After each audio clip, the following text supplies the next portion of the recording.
Welcome back. You're watching Editors Roundtable. We have a guest joining us now. Pramod Gubbi is joining us. He's co-founder of Marcellus Investment Managers. Pramod, good evening. Thanks a lot for joining us. The key highlight for this market has been the sort of return of FI buying, right? But there's also this debate that what we have right now is hot money sort of replacing some of the more sort of strategic money. We've seen so many block deals, for example. Your thoughts?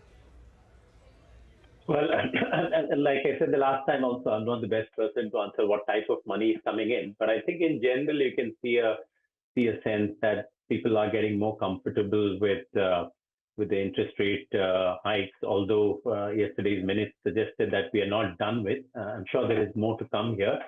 But I think broadly people reckon that inflation is coming under control, and therefore maybe we don't see that much of a tightening as we had once envisaged. That seems to be sort of driving flows towards risk assets, including equities and emerging market equities. Within that, I reckon India is being seen in more positive light from whatever conversations we've had with offshore allocators. India is increasingly being seen in more positive light, partly given what's happening in China, and China is a big part of the emerging market index. And if people are concerned about what's happening in China, they are looking for alternatives. And I think in terms of the size of the economy, India clearly stacks up. And there are very few alternatives within the emerging markets that can offer this sort of capital deployment opportunity. And from our own perspective, I think India has done well in terms of keeping the economic conditions in good shape despite the headwinds that we've had to face. The banking system is in good order. We've seen credit growth coming back after a long time. Earnings season hasn't been that bad, and more importantly, we've dealt with inflation better than a lot of other countries, better than ourselves in the past. So I think a lot of boxes are being ticked for India just when some of our emerging market peers sort of not doing great for themselves. Pramod, hi. Do you think banking and financial services as a sector, what will it take for it to start to really fire? Some of these block deals data, etc., that I was presenting earlier, very large funds like Capital, etc., although they've only bought back a small portion of what they sold in the preceding 9 months, is the preference banking financial services? One doubts it, looking at the kind of transactions which has happened, the price performance for that matter. Any thoughts there? Yeah, I mean, we've been quite positive on the financial services sector. So we don't know what other investors are thinking, why they're buying, what's selling. But we reckon there are a couple of tailwinds, structural tailwinds, I would say, for the financial service sector in general. One is the financialization of household savings in the country. Despite global interest rates going up, India's mortgage rates are pretty sensible, right? I mean, I can't think of a time when U.S. mortgage rates were around 5.5%. India is around 7%. There's hardly any difference there. That clearly demonstrates a structural reduction in cost of capital in India, and a lot of that has to do with the financialization of household savings. A country which historically has been sort of enthralled by real estate and gold as asset classes has seen almost a decade of pretty healthy flows into bank deposits, mutual funds, small little PMSs like ourselves, insurance penetration going up. So we've finally broken out of that physical asset mold where money is savings is flowing into financial assets. That's a big structural tailwind which is likely to last for multiple decades.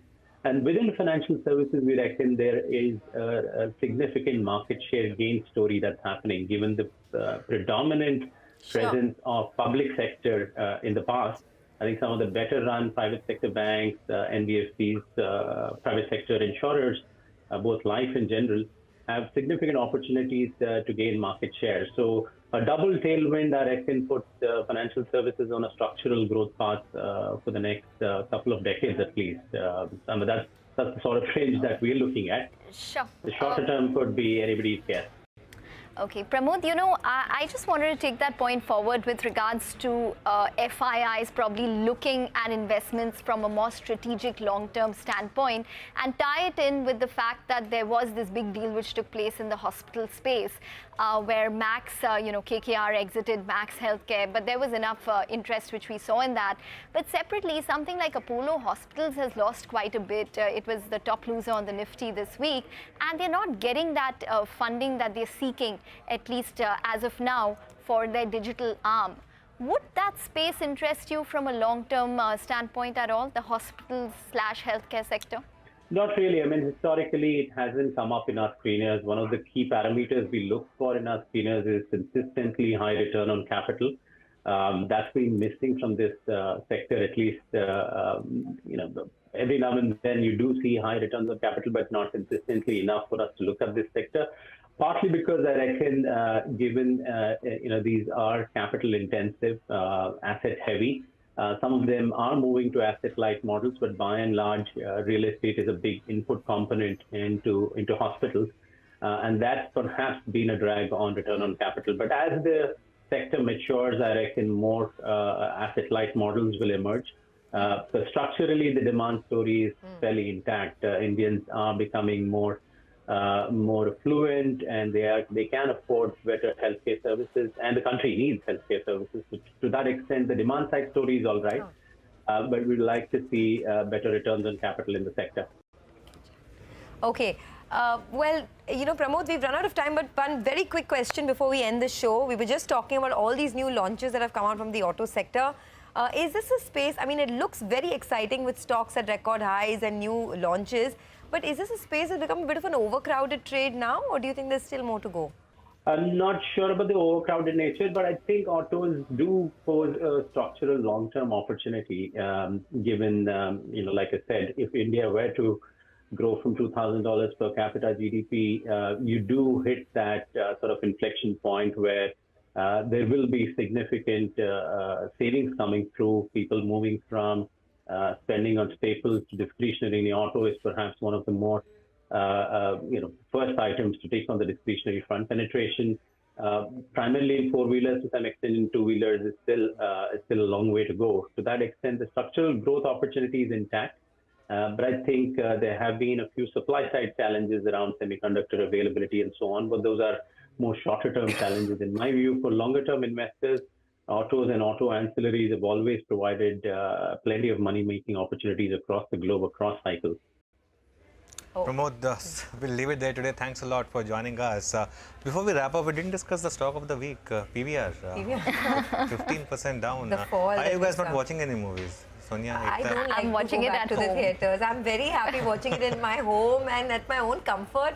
I feel that I don't have any patience levels left anymore after COVID, I think, Yeah, but the content has really been very disappointing. We were discussing this earlier in the morning. This is the only reason. The only movie that I've watched is Top Gun in the theatre. After that, I have no feeling, no desire to go to it.